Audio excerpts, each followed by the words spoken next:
Before we get into some Titans news on today's show, the NFL trade deadline obviously has come and gone. Titans not making any more trades. They've made some roster moves we'll break down. Are you mad? Are you disappointed? Are you upset? Titans did not sell anybody else. Let me know in the comments. Y for yes, N for no.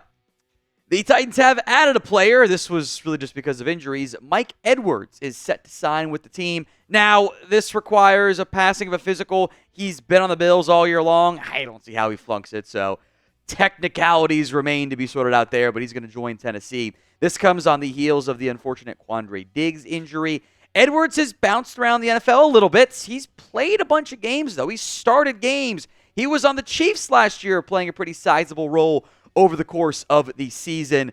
So I don't mind this pickup at all. Now, it's a stopgap veteran. That's fine. Your defense will probably keep you at least somewhat competitive. Edwards is still pretty young.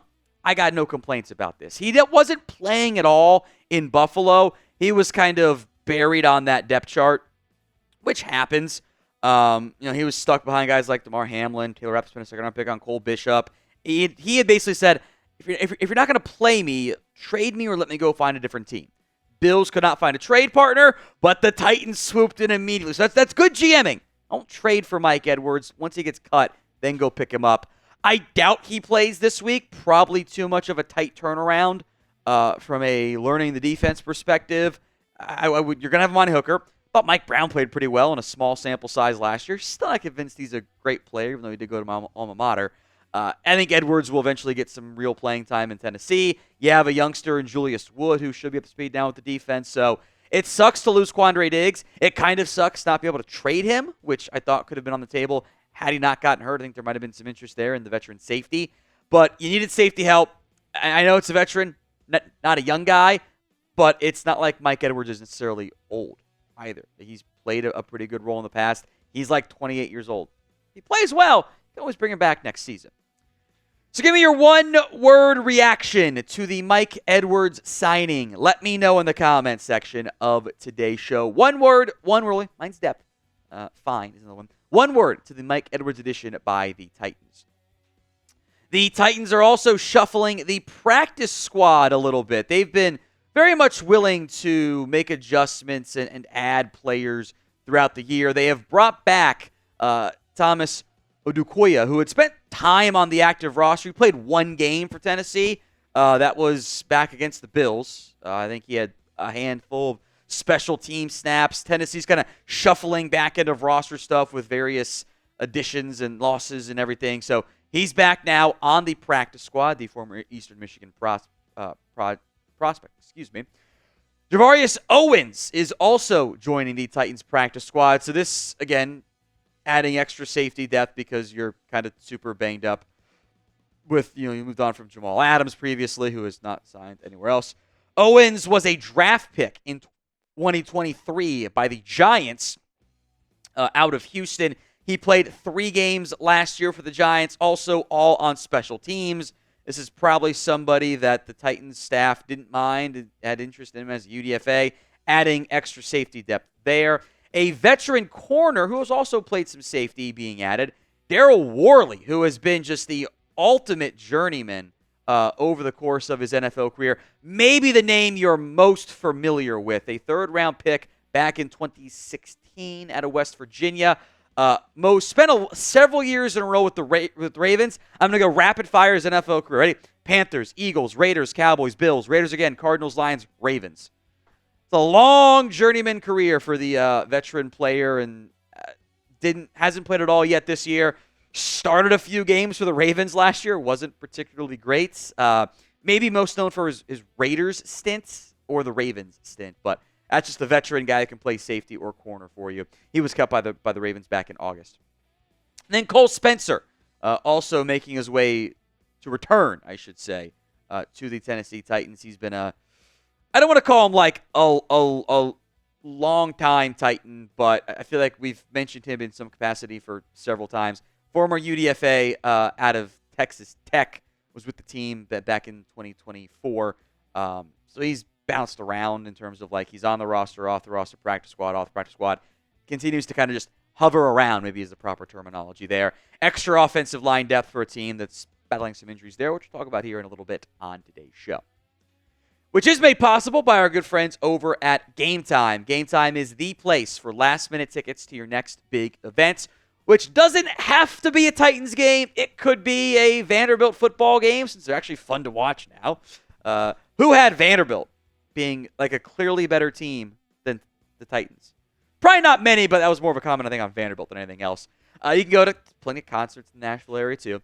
Check out the Game Time Picks feature, by the way. It makes getting tickets to your favorite teams play live even easier. It filters out the fluff to only show you the incredible deals on great seats, so you don't waste time searching through thousands of different tickets. It is curation designed to save you even more on sports, concerts, comedy, theater, everything else in between. The Game Time guarantee is this. If you find tickets in the same section and row for less, Game Time will credit you 110% of the difference. Go to GameTime.co to download the Game Time app, create your account, use code CHATSPORTS for $20 off your first purchase. Terms apply. But again, create your account, redeem code CHATSPORTS, CHATSPORTS for $20 off. It's Game Time. Go download the Game Time app today. Let's talk Will Levis again. It's more of the same refrain this week from the organization. Titans are hoping he can make his return as the starter. TBD if he can. We'll see. The shoulder's still not quite right. Here's what Brian Callahan said at a press conference. I am hopeful that this is the week. We'll see how he feels today. He should feel good. Then we'll increase the workload. We'll see how he responds throughout the week. But I am hopeful this gives him a chance to go play. Levis was limited all last week. He was throwing, but again, late in the week, the shoulder got fatigued. And as I've said previously, there's no benefit to anybody involved outside of the opposing team if your quarterback doesn't have the arm, stamina, and strength to get through an entire week of practice plus a game. We'll see how it goes this week. I am not going to set it in stone either way. So do you want Will Levis to start? 1 for yes, 0 for no. Let me know in the comments section of today's video. Do you want Levis to start this week, if healthy, of course, for Tennessee? I still maintain that if Levis can play and he is healthy, then you put him out there. The season's lost. We know that. You're not going to be a playoff team. It's fine. It happens. It stinks, but it happens. I would like to see if he can show any more progress, if he can develop, improve, look more like a potential franchise guy. Maybe he doesn't, and that's fine. He can be your tank commander, too. You can go potentially draft somebody, go look for a different trade, sign somebody else in a maybe not very good quarterback class, by the way. It's fine. See what he can do. Until the rest of the team, the players, you can't keep playing this guy. He's too bad.